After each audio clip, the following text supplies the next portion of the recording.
Bonjour à tous. Ça fait un petit bout de temps que j'ai pas fait de vidéo. Comme vous le savez, j'essaye de faire des vidéos uniquement lorsque j'ai des choses à raconter. Je trouve ça vraiment pénible, les personnes qui font des vidéos pour rien. Donc je me dis que même si je sais que dans un deuil périnatal, les personnes ont besoin de beaucoup de soutien et de regarder des vidéos d'autres personnes régulièrement. Mais malheureusement, voilà, je suis dans une période où il n'y a pas... Enfin, si, il se passe beaucoup de choses, mais disons que j'ai pas des choses à raconter tous les jours. Donc, là, je voulais vous parler du coup... donc là, du coup, j'ai changé de gynécologue. J'en ai vu deux autres. Dont une qui a donc complètement passé au peigne fin mon dossier en détail. Puisque j'avais en fait comme question voilà, par rapport à un futur accouchement, comment ça se passerait, etc. Et puis même, enfin, il fallait que je voie quelqu'un qui soit compétent dans mon cas, étant donné que moi, mon but c'est de faire une voix basse pour mon prochain accouchement. Et il se trouve que je suis tombée sur... Donc j'ai vu un premier gynéco qui lui, parce qu'en fait j'attendais le rendez-vous avec une gynéco en particulier et elle n'était pas dispo avant le mois de mai. Donc en avril j'ai vu un gynécologue qui n'a pas regardé mon dossier mais qui m'a posé des questions. Je lui ai expliqué un petit peu ce qui s'est passé pour moi. Donc mes deux opérations, la mort de ma fille, enfin je lui ai tout expliqué. Donc pour lui c'était sûr que c'était une césarienne programmée. Mais bon, dans tous les cas, moi j'écoute pas vraiment. Parce que c'est pas la personne que je voulais. Et en plus, bon, je prends son avis en considération bien sûr. Mais ce n'est pas la personne que je voulais. Voilà, j'attendais de voir vraiment l'autre personne qui est une gynécologue réputée et qui est pro voix basse. Donc si la voix basse est possible pour un futur accouchement, je sais que elle...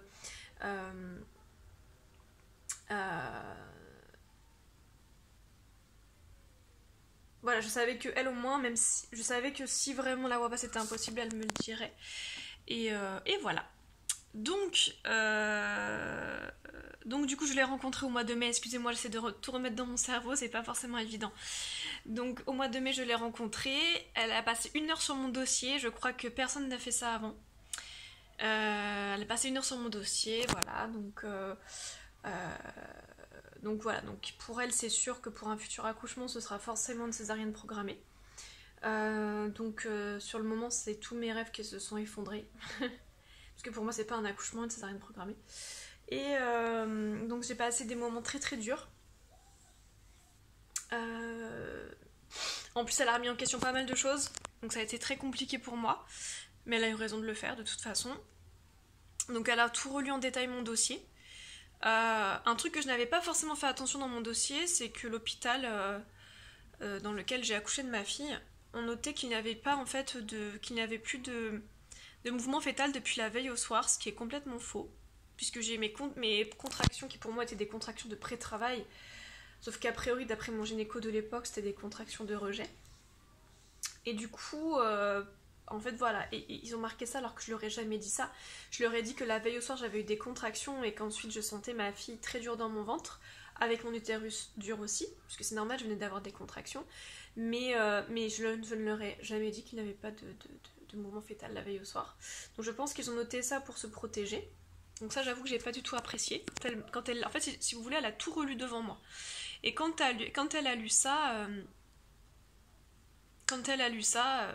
ça m'a fait vraiment bizarre en fait. Comme si je dédouanais du truc, comme si c'était de ma faute en fait. Donc je l'ai pas du tout bien vécu. C'était assez affreux.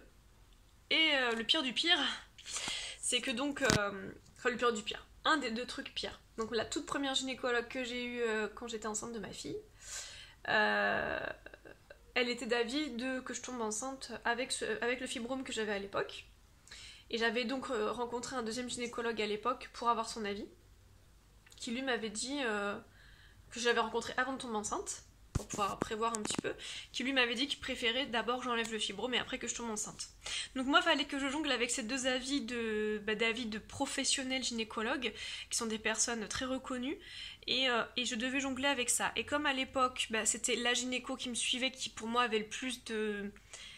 c'était celle qui me suivait, donc du coup j'ai décidé de garder mon fibrome et de tomber enceinte avec ce fibrome et d'accoucher avec ce fibrome. Et en fait, donc la gynécologue que j'ai rencontrée au mois de mai m'a dit qu'en fait, sûrement que la mort de ma fille n'était pas due au cordon, aux 4 tours de cordon autour de son cou. A priori, ce serait donc le fibrome qui aurait empêché les bons échanges entre elle et moi, d'où la petite thrombose placentaire que j'avais. Pourtant, c'était une toute petite thrombose, hein, mais pour elle, ça aurait causé donc un problème fœtal d'échange entre ma fille et moi. Et que du coup, en fait, la mort, peut-être que la mort a été déclenchée à cause du cordon, peut-être qu'elle était en souffrance et que du coup, elle s'est enroulée dans le cordon. Mais en tout cas, on ne sait pas si le problème, enfin, si sa mort, c'est le fibrome, c'est le cordon, ou si c'est les deux ensemble. Voilà. Donc pour elle, le problème principal, c'est le fibrome. Donc en fait, j'aurais dû écouter l'autre gynéco. Mais moi, dans tous les cas, les deux gynécos, en fait, leurs arguments étaient aussi bons l'un que l'autre à l'époque.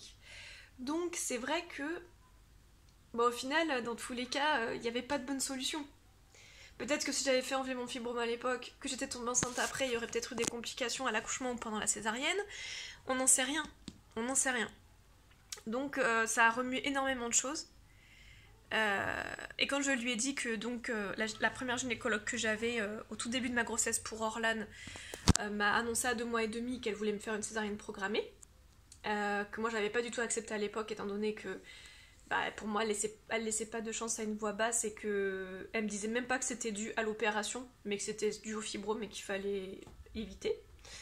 Donc la gynéco que j'ai rencontrée au mois de mai m'a dit donc parce que je lui ai dit voilà c'était une gynécologue qui faisait quand même beaucoup de césariennes, hein, une pro césarienne, parce que bon toutes les personnes que je connais qui sont passées entre ses mains sont je crois qu'il y en a une quinzaine et il n'y en a qu'une qui est passée par une voix basse. Donc voilà, après c'est sa façon de voir les choses, elle a le droit de faire comme ça et les gens qui la suivent, il n'y a pas de souci, hein. Moi j'ai quand même fait une infection après qu'elle m'a enlevé mon fibrome après la laparotomie que j'ai eue en 2015, mais bon c'était peut-être un coup de malchance. Donc je lui dis voilà, c'était une gynécologue pro césarienne et en fait elle me dit non, c'est pas que c'était une pro césarienne. Elle vous a proposé une césarienne parce que elle savait l'opération qu'elle vous avait fait en 2015 et que pour elle c'était évident qu'il fallait vous faire une césarienne. Je l'ai laissé parler parce que j'ai senti qu'elle la défendait, donc j'ai laissé parler. Mais moi en tout cas quand elle m'a parlé de la césarienne programmée, elle m'a pas parlé du fait que c'est parce qu'elle m'avait opéré 4 ans avant. 3 ans avant. Elle m'a parlé du fibrome et que du coup, il valait mieux faire une césarienne programmée. Donc ça m'a pas vraiment plu, du coup. Mais bon, bref. C'est un détail. C'est en tout cas la seule qui a passé 1 heure sur mon dossier et pour ça, je l'en remercie. Et elle a vraiment fait un travail de fourmi. Et donc, ce qui a été très dur, du coup, ça a été de savoir que c'est peut-être de ma faute, c'est peut-être mon choix en fait de garder mon fibrome à l'époque qui a causé la mort de ma fille au final, et peut-être pas son cordon qui était trop long. Au final on le saura jamais, c'est sûr, mais ça a ressassé énormément de choses en moi et ça a été extrêmement compliqué à vivre. Très très compliqué. Voilà, c'est pas évident. C'est pas évident. Donc du coup cette personne m'a fait comprendre que ce serait une césarienne programmée. Et voilà, donc je dois vivre avec ça et j'avoue que, bon là ça commence à aller mieux mais je m'imagine pas du tout revivre une 3e opération, pas du tout. Donc voilà, c'est un petit peu compliqué. Voilà, je vous ai un petit peu expliqué du coup, encore plus d'1 an après, 1 an et demi après quasiment, encore un revirement de situation, encore j'apprends des nouvelles choses ou en tout cas j'ai l'avis d'un autre professionnel. Et en fait, d'un côté, c'était rassurant de me dire que c'était le cordon qui était trop long. Enfin, c'était rassurant. C'est pas rassurant de dire que son enfant est décédé, hein. C'est pas du tout ça que je dis.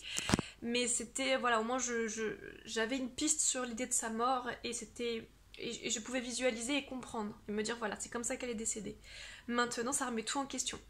Donc, est-ce que c'est le fibrome ? Est-ce que c'est le fibrome qui aurait causé une souffrance et qu'elle aurait paniqué, qu'elle se serait enroulée dans son cordon? Est-ce que du coup mes contractions du dimanche soir c'était des contractions de rejet, est-ce qu'elle était déjà décédée? Ou est-ce que c'est des contractions de pré-travail et que c'est ensuite qu'elle s'est enroulée dans le cordon? Enfin, ou est-ce que c'était des contractions dues à cette thrombose placentaire et qui ont fait que ça a essayé d'expulser ou de rejeter mon bébé? J'en sais rien, j'en sais rien. Et c'est hyper difficile de vivre avec ça en fait. J'en ai marre en fait, j'aimerais juste qu'on me laisse tranquille et juste... Enfin qu'on me laisse tranquille. Dans le sens que, bah au final, il n'y a pas de réponse. On m'en donne plein de différentes, personne n'est d'accord. Mon gynécologue de l'époque, lui, il était persuadé, celui qui m'a accouché de ma fille, hein, qui a fait la césarienne, lui, il m'a clairement dit que bah non, on connaît la mort, on sait très bien que c'est le cordon, la thrombose elle est toute petite, je crois qu'elle faisait 4 ou 5%, un truc comme ça. Donc ça n'a pas joué du tout, vous inquiétez pas. En plus, bon, après, il devait partir en césarienne d'urgence, donc il m'a pas en fait lu en détail le compte rendu du placenta, je l'ai lu en rentrant. Et c'est là que du coup j'avais découvert que c'était marqué en dessous que ça aurait pu causer de la souffrance fœtale. Et moi du coup j'ai l'avis de mon gynéco, j'ai ce papier qui me dit que ça aurait pu causer la souffrance fœtale. J'ai d'un côté un gynéco qui me dit que ma fille est décédée à cause du cordon trop long qui s'est enroulé autour de son cou. Mais ça paraît la cause la plus probable parce que je l'ai vu de mes propres yeux à l'échographie le lundi quand on m'a dit que ma fille était décédée.